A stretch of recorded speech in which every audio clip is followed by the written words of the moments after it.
आज अपने नवाब मलिक साहब के जो जन्मदिन कल है, इसके संदर्भ में आज एक कार्यक्रम आपने लिया है पत्रकारों के साथ। कोरोना योद्धा के सम्मान में उनको सर्टिफिकेट बांटा गया। ये आपके दिमाग में आया कब और कैसे, क्या विचार रहा है, कैसे क्या आपने? जिनका हम जन्मदिन मना रहे हैं वो राजनीतिक व्यक्तित्व नहीं है, वो सामाजिक व्यक्तित्व हैं। और सामाजिक व्यक्तित्व के लिए हमें ऐसे लोगों को प्रमाण पत्र देना चाहिए, ऐसे लोगों को सर्टिफिकेट देना चाहिए जो सामाजिकता में उनकी ज़िंदगी जा रही है, ज़िंदगी लगा हुआ है और आगे की पूरी ज़िंदगी समर्पित है सामाजिकता। पत्रकार को मैं समझता हूँ, पत्रकार वर्ग जो है अपनी पूरी ज़िंदगी समर्पित है समाज को। इसलिए मैं सोचा कि इस पत्रकारों का सम्मान करना ही नवाब मलिक साहब का असली जन्मदिन मनाना होगा। आप कितने साल से नवाब मलिक साहब से जुड़े हैं? नवाब मलिक साहब से जुड़े हुए हैं 2000 से, और उनका जन्मदिन मैं मना रहा हूँ 2002 से, यानी 20 साल से। सर, आप कई साल से जन्मदिन मना रहे हैं, आप बहुत साल से उनके साथ में हैं, कुछ ऐसी मीठी यादें होगी जो आप भूलना नहीं चाहेंगे? जब भी हम कल्याण में पतिपुर से दुर्गाड़ी किला एक जगह है, जब मैं आंदोलन कर रहा था तो उस समय मैं अकेले था और मेरे साथ उस समय कोई जुड़ा नहीं था। इसलिए नवाब मलिक साहब के साथ जो सो मैं गृह निर्माण राज्य मंत्री थे, उन्होंने कहा कि आर्यन यादव, आप अकेले लड़ रहे हैं, इतना बड़ा काम है कि ऐसा काम है कि 2 किलो का वज़न उठाना है और हम 2 कुंटल वज़न उठाने की कोशिश कर रहे हैं, ऐसा आपका काम है। शायद बड़ा ही असंभव है और मैं गृह निर्माण राज्य मंत्री होने के नाते ही आपको ये कह रहा हूँ।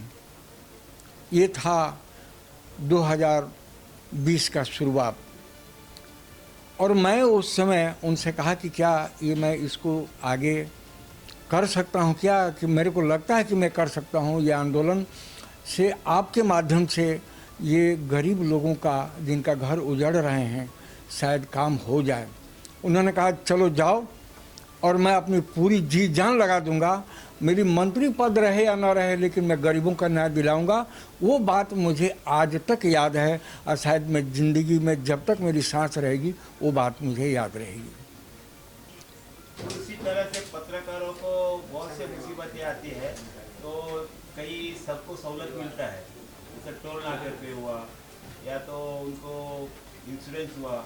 ऐसे बहुत से लोगों को जो राजनीति जो लीडर है उनको जब MP MLA बनते हैं तो उनको सब कुछ सुविधा में, जो फ्रंट लाइन पे जो रहकर काम करते हैं जो पत्रकार, तो उनको उनके बारे में कुछ बात रखेंगे आप? उनसे मुलाकात करेंगे। उसके पहले आपके जवाब में मैं इतना बता दूं कि कल्याण के शुक्ला जी हैं, ये शर्मा जी भी हैं।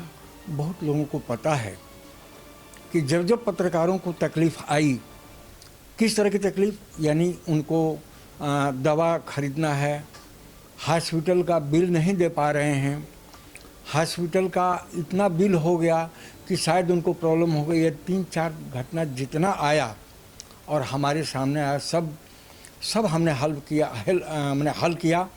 और मैं अपने माध्यम से, अपने सेल्फ के वजह से नहीं, बल्कि मैं अप्पा शिंदे साहब के से पैसा ले करके उनको दवा देने की ज़रूरत हुई, दवा दिया।